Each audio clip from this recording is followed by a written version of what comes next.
excited because for many people who are walking into restoration or who have entered into their season of restoration, this is something that you have prayed for, something that you have believed God for, something that you have warred for and travailed in prayer for God to help you do the right thing, which is rebuild your marriage the right way. Many people have built in a wrong way or in a worldly way, and during this period of separation and isolation, God has taught you a couple of things to do right. So you have been given a chance by God to set the foundations correctly, which is something I really nailed and hit hard on in the first installment.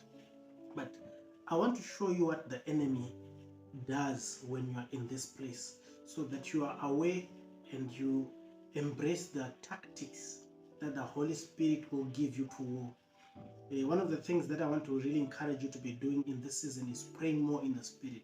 Pray more in the Spirit, and then the promptings of the Holy Spirit will become more audible, and the seeing will become more visible, so that you really take things, the exact steps that God wants you to take. The Word of God says the steps of a righteous man are ordered of the Lord. So God is ordering your steps. This is a very critical, delicate situation and space you have walked into, and you don't want to fumble it here.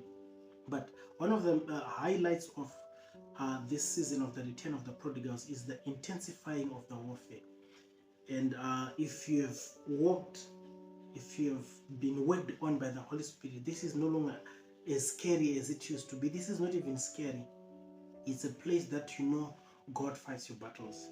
I love the Word of God that says that we have not been given a spirit of fear to be timid, but we have been given a spirit of love and of power and of a sound mind. So you have the Spirit of God in you, and this is now the time where He should have developed you enough for you to obey Him promptly.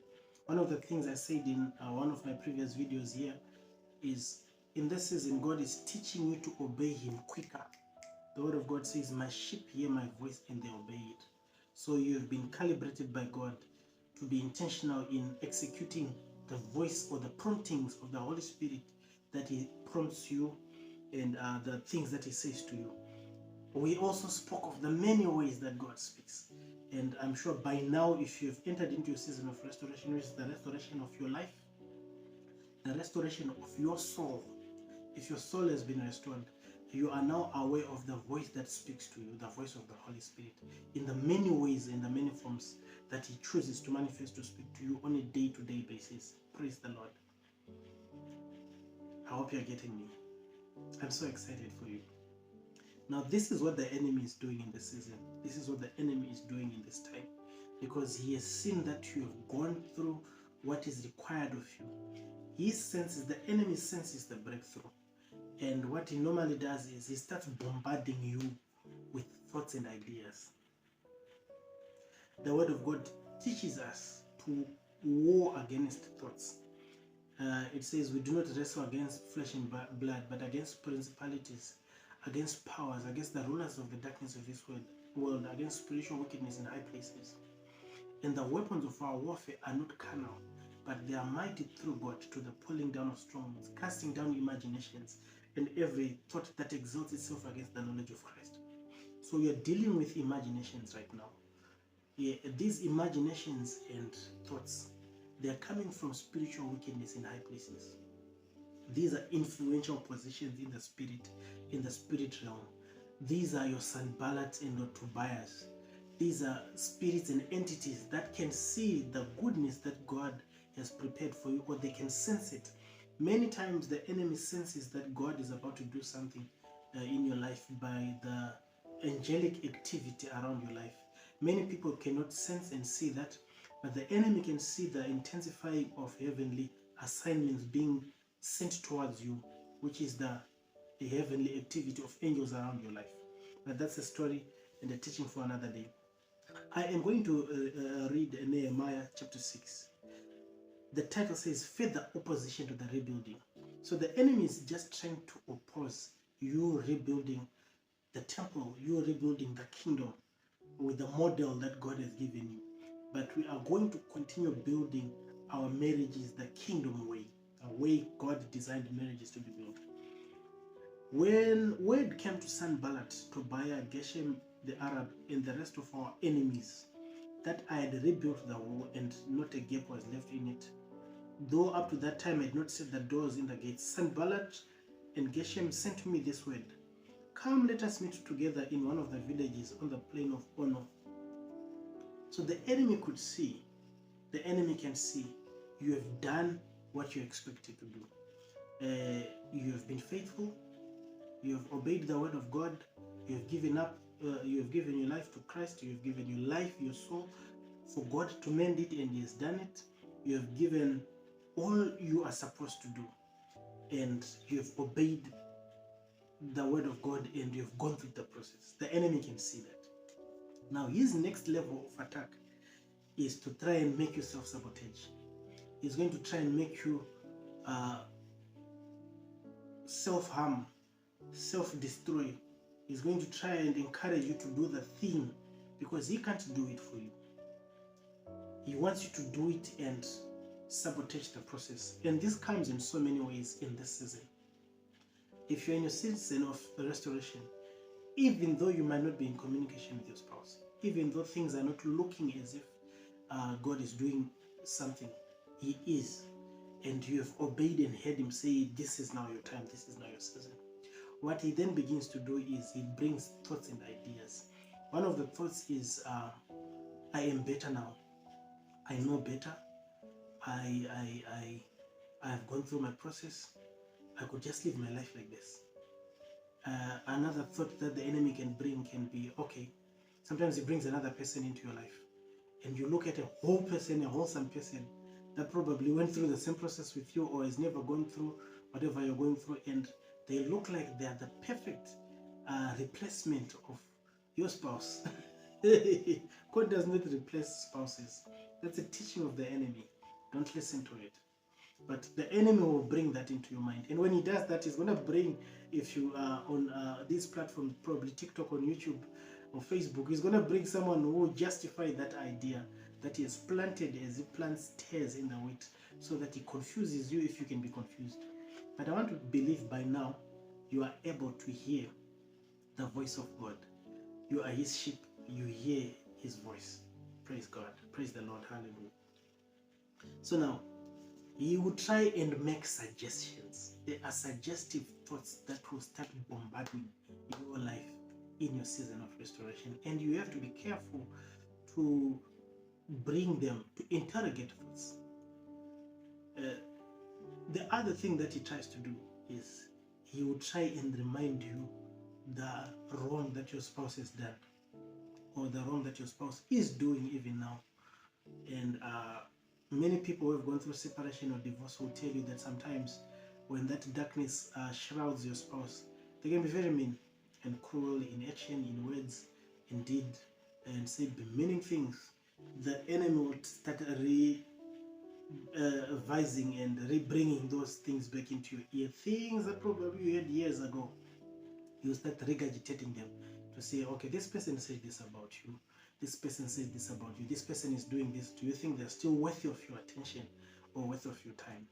All these are some of the many ways the enemy will come in to try and make you self-sabotage.